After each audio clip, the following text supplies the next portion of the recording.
vidéo un peu plus longue aujourd'hui qui va résumer notre visite à la station d'épuration que l'on appellera plutôt la station de dépollution.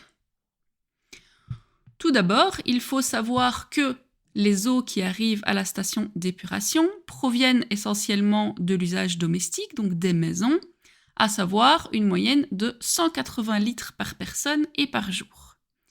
Les eaux proviennent également des usines et de la météo s'il a plu, s'il y a eu des orages. Mais là, les quantités seront donc variables. Cette eau arrive donc à la station d'épuration, qui doit toujours se situer plus bas, comme ça les canalisations peuvent couler lentement vers la station d'épuration. Première étape, la station reçoit donc ce qu'on appelle un mélange hétérogène. Pour rappel, c'est-à-dire un mélange dans lequel on peut voir à l'œil nu les différents constituants. De la boue, du sable, des lingettes, du papier, des huiles, etc. Tout cela va former un mélange hétérogène. Première étape, le dégrillage. Vous voyez ici la cabine de la machine. À l'intérieur de cette machine se trouve une grille avec un maillage de plus ou moins 1 cm qui va donc retenir la plupart des gros déchets. On ne la voit pas, elle est située un peu plus bas dans l'appareil. Ces gros déchets vont remonter ici par la petite rampe et vont être éliminés. Tous ces déchets sont absolument inutilisables, donc eux vont être incinérés. Une fois que l'on a passé cette étape, notre mélange, qui est toujours hétérogène mais dont on a retiré les gros déchets, va subir donc un dessablage, déshuilage, dans le but de retirer les petits déchets. Comment ça se passe?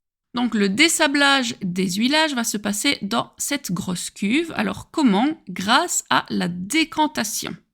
C'est-à-dire qu'on laisse reposer la solution jusqu'à ce que les différentes phases se séparent. Il faut imaginer qu'à l'intérieur de cette cuve, nous avons un grand entonnoir métallique, très très grand, dans lequel le mélange va décanter. Comment? Eh bien, en se basant sur la masse volumique des différents produits que l'on met à l'intérieur. Le sable a une masse volumique très importante, il va donc aller se poser dans le fond. L'eau est un peu plus légère, masse volumique plus petite, et l'huile, ayant encore une masse volumique beaucoup plus petite, va aller se déposer à la surface de notre mélange.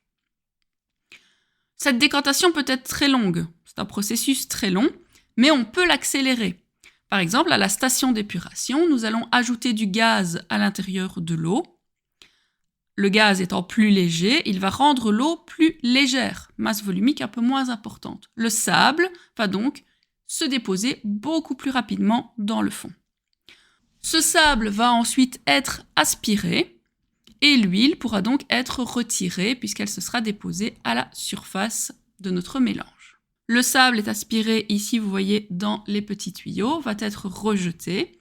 Nous allons récupérer donc une grande quantité de sable fin, puisqu'on aura déjà retiré les gros déchets. Ces sables vont être nettoyés, puis peuvent être recyclés. Ils vont être par exemple utilisés pour la fabrication des routes.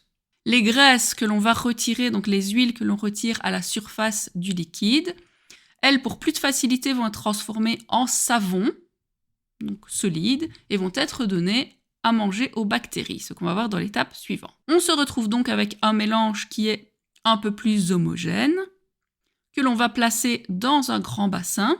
Ce bassin contient donc toujours notre mélange avec ses déchets et des bactéries qui s'y retrouvent naturellement puisqu'elles proviennent de notre corps, de la terre, etc. Pour activer ces bactéries, il nous faut 3 choses: de l'oxygène, de la chaleur et de la nourriture. La nourriture, il y en a beaucoup, ce sont tous nos déchets. La chaleur, on peut leur en donner, et l'oxygène aussi. À savoir que plus on va leur donner d'oxygène, plus elles vont être activées et plus elles vont manger. On va donc leur donner beaucoup d'oxygène afin qu'elles digèrent énormément de déchets. Une fois que la bactérie a mangé et digéré tous nos déchets, elle s'alourdit. On va donc laisser faire une deuxième décantation pour que les bactéries se déposent dans le fond. On a donc ensuite un appareil qui se déplace dans la cuve et qui tourne et qui va repousser donc toutes les boues d'un même côté, boues que l'on va pouvoir alors récupérer. À quoi vont-elles servir? Eh bien, ces boues qui sont enrichie grâce à tout ce qui a été digéré, va pouvoir être recyclée en compost et donc revendue aux agriculteurs. Vous voyez ici le compost qui est obtenu. Ensuite, l'eau qu'il nous reste a été dépolluée à 98%. C'est déjà pas mal, mais ça n'est pas assez. Vous voyez qu'elle n'est pas encore totalement limpide. Cette eau va alors faire des allers-retours entre la cuve que l'on vient de voir et une cuve sans oxygène, c'est-à-dire en condition anaérobie. Anaérobie, moins d'oxygène, donc moins d'activité des bactéries. Celles-ci vont donc arrêter de manger, mais vont surtout transformer les nitrites, les nitrates, etc. Nous verrons le détail de cela un peu plus tard. L'eau va donc être dépolluée et l'eau que l'on récupère va pouvoir être rejetée dans la rivière sans aucun risque. Regardez comme elle est limpide.